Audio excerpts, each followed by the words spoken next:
आज हम पढ़ेंगे प्राणियों में पाचन।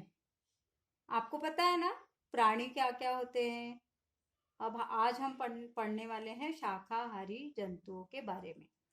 शाकाहारी कौन होते हैं? जो घास खाते हैं, सब्जियों को खाते हैं, फलों को खाते हैं, वो सब क्या कहलाते हैं? शाकाहारी कहलाते हैं।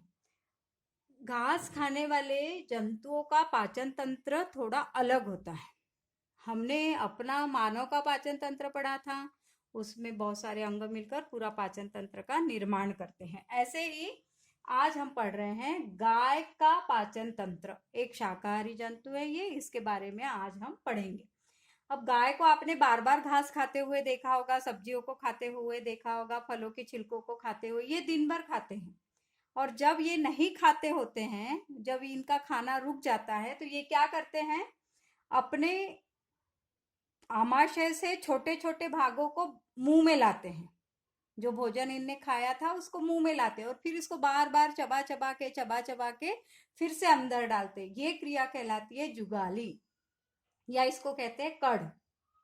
आमाशय में गए वाले भोजन को मुंह में फिर से वापस लाते हैं, छोटे छोटे टुकड़ों के, इसमें छोटे छोटे गोलों के रूप में, फिर उसको चबाते हैं, फिर से अंदर करते हैं। इस क्रिया को कहते हैं जुगाली या कढ़।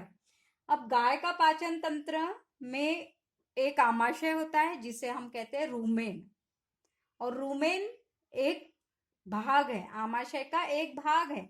इसमें साधारणतः आंशिक पाचन हो जाता है, भोजन का थोड़ा पाचन हो जाता है। वैसे रूमेन के अंतर्गत ही और भी भाग होते हैं पाचन तंत्र के, जिसे हम कहते हैं क्षुद्रांत, बृहद्रांत, अधनाल और रूमेन। ऐसे ये पूरे आमाशय के 4 भाग होते हैं।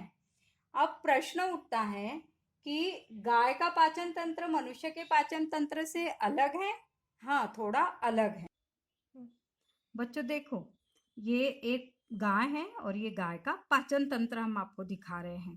जब गाय भोजन करती है तो इसको बार बार खाती है। ये रसिका से होते हुए आमाशय में आता है। आमाशय का एक भाग कहलाता है रूमेन, जिसमें पाचन तंत्र का पाचन की क्रिया का आंशिक भाग हो जाता है, थोड़ा भाग यहाँ पर पच जाता है। फिर ये भोजन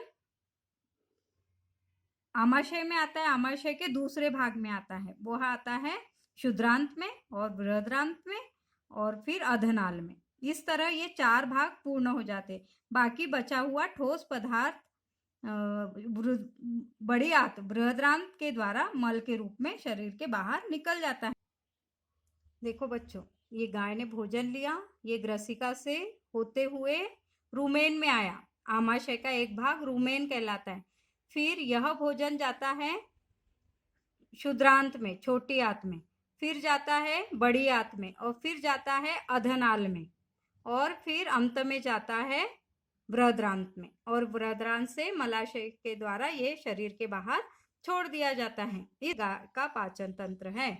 अब मैं आपको बताने वाली हूं कि घास में एक पदार्थ होता है सेलुलोज। गाय में घास में एक पदार्थ होता है सेलुलोज। सेलुलोज क्या होता है? यह एक वनस्पतीय पदार्थ है जो पाचन क्रिया में कठिन है।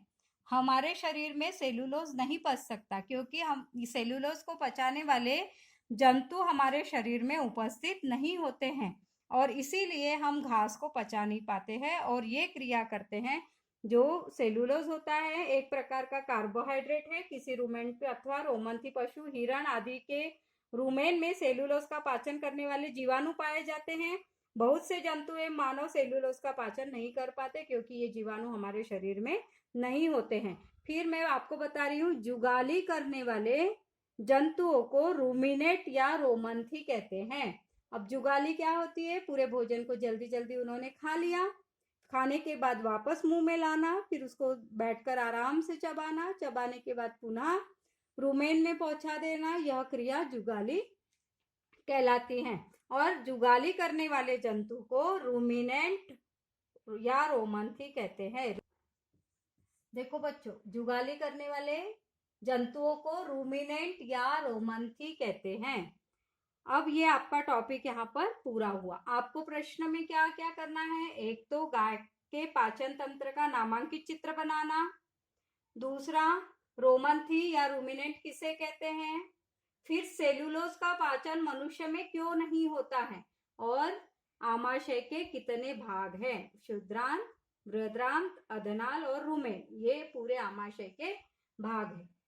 तो इतने प्रश्नों के उत्तर आपको करना है। ठीक है बच्चों।